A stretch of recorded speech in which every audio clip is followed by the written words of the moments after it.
Assalamualaikum warahmatullahi wabarakatuh. Bagaimana kabar kalian semua? Anak-anakku kelas 6 yang hebat? Kita berjumpa kembali dengan PGRI Tulungagung dalam pembelajaran Cerdas Tangkas.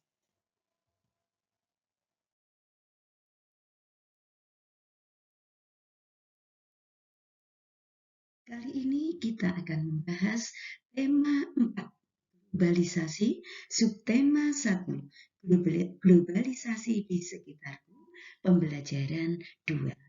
Disiapkan buku cerdas tangkasnya.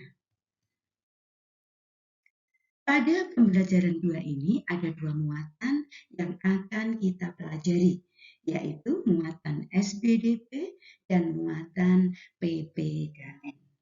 Muatan SBDP kali 3.1 dan 4.1.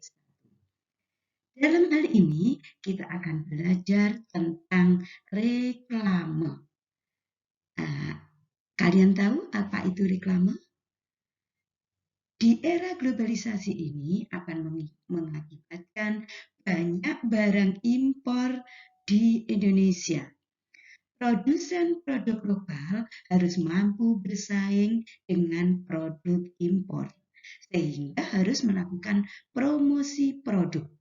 Yang salah satunya adalah mempromosikan melalui reklame. Tujuan reklame adalah mempromosikan, mengajak, menganjurkan, dan menawarkan produk.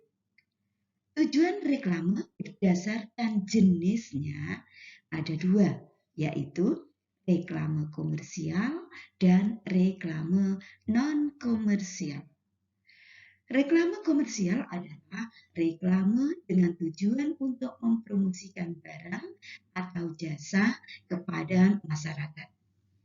Sedangkan reklame non-komersial yaitu reklame yang bertujuan untuk memberikan penjelasan, pemberitahuan, penerangan, himbauan, atau ajakan kepada masyarakat agar melakukan isi reklame tersebut.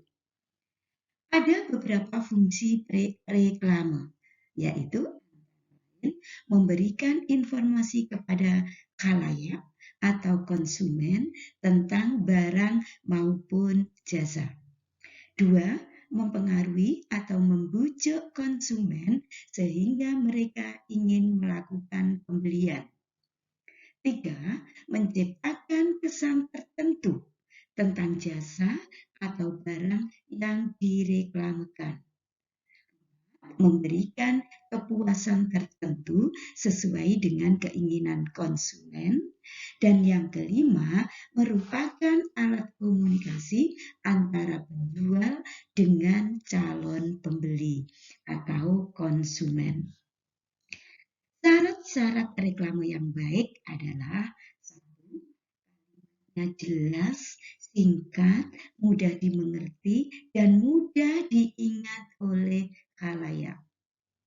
2, pesan harus jujur, artinya tidak mengada-ada, apa adanya. 3, gambar harus sesuai dan mendukung isi pesan yang ingin disampaikan. Dan yang keempat, warna, tulisan, bentuk, dan ukuran dibuat mencolok agar mudah dilihat dan menarik. Jenis-jenis reklame. Ada banyak jenis reklame. Ada 10 jenis reklame, yaitu iklan, spanduk, brosur, embalase, poster, baliho, billboards, banner, leaflet, dan kalender. Kalian bisa membaca perbedaannya di buku cerdas tangkas kalian masing-masing.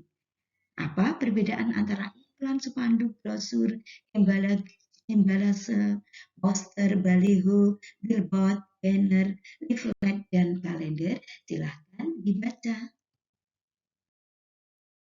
Nah, setelah kalian mengetahui tentang poster, ayo mengamati reklame berikut. Kemudian tulislah hal yang ingin kalian ketahui dari reklame tersebut.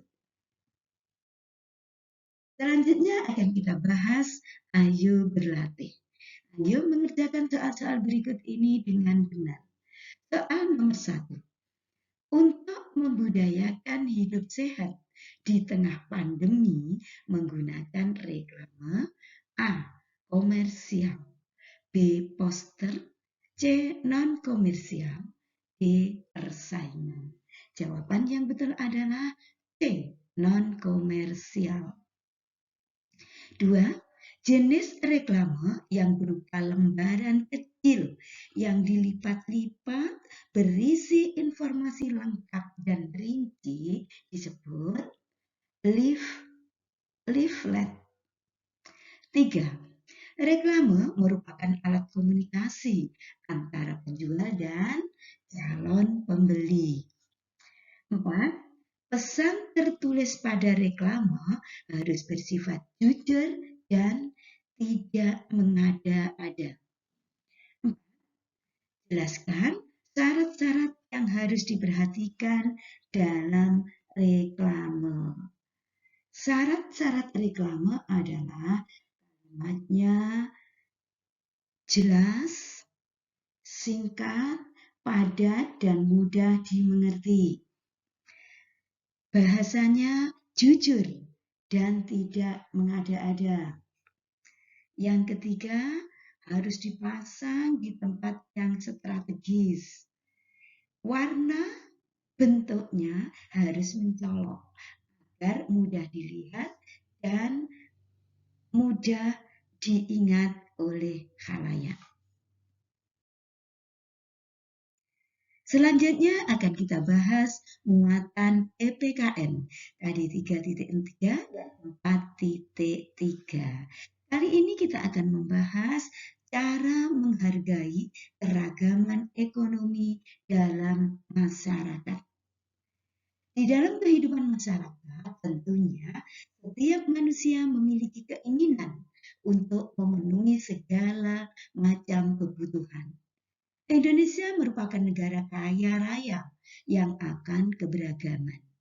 Keragaman ekonomi masyarakat Indonesia ditandai dengan keragaman mata pencaharian dan profesi seperti petani, nelayan, peternak, tenaga medis, tenaga pendidik, dan wirausahawan.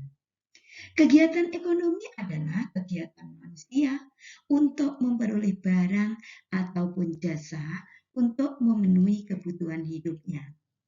Kegiatan ekonomi di Indonesia antara lain pertanian, perkebunan, peternakan, perikanan, perdagangan, perindustrian, pertambangan, kehutanan, dan jasa. Manfaat keberagaman ekonomi di Indonesia antara lain, bisa menambah devisa negara. 2. Dapat menciptakan lapangan pekerjaan. 3. Dapat terpenuhinya semua kebutuhan. Sikap positif yang sebaiknya kita tunjukkan terhadap keberagaman kegiatan ekonomi di Indonesia adalah sebagai berikut. 1. Saling menghormati atau saling menghargai dalam berbagai kegiatan ekonomi. 2. Menghormati profesi orang lain. 3. Tolong-menolong dalam menjalankan profesi masing-masing dan melaksanakan profesi dengan penuh tanggung jawab. Agar solidaritas di masyarakat selalu terwujud di tengah keberagaman ekonomi, sebagai warga negara yang baik, maka sudah sepatutnya kita mengembangkan sikap positif dalam kehidupan sehari-hari. Nah, selanjutnya, ayo kita amati jenis-jenis kegiatan ekonomi di sekitarmu. Kemudian, tuliskan caramu menghargai dalam tabel berikut. Jenis kegiatan ekonominya apa, cara menghargainya bagaimana. Misalkan Jenis kegiatan ekonominya pertanian. Cara menghargainya bagaimana? Dengan membeli hasil pertanian dan mengkonsumsi hasil pertanian tersebut. Selanjutnya, ayo kita bahas, ayo berlatih. Ayo mengerjakan soal-soal berikut ini dengan benar. 1. Sebagai bentuk dalam rangka menjaga persatuan di tengah keragaman ekonomi, sebaiknya setiap warga masyarakat mengembangkan sikap A. Persaingan, B. Kerja keras, C. Individualisme, D. Kerjasama. Jawaban yang betul adalah D. Kerjasama. 2. Negara Indonesia adalah negara maritim. Banyak masyarakat bekerja sebagai nelayan. Cara menghargai pekerjaan tersebut adalah mengkonsumsi ikan hasil tangkapan nelayan. 3. Profesi yang membutuhkan keahlian memotong kain adalah profesi penjahit. 4. Walaupun memiliki mata pencaharian yang berbeda, keharmonisan dalam masyarakat dapat dibina dengan mengembangkan sikap saling menghargai atau saling menghormati. 5. Apa saja manfaat keberagaman kegiatan ekonomi di Indonesia? Manfaat keberagaman kegiatan ekonomi antara lain menambah devisa negara. 2. Menciptakan lapangan pekerjaan. Dan yang ketiga, terpenuhinya semua kebutuhan. Nah, demikian tadi pembahasan tema 4, subtema 1, pembelajaran 2. Semoga bermanfaat. Terima kasih, sampai jumpa di video pembelajaran berikutnya. Wassalamualaikum warahmatullahi wabarakatuh.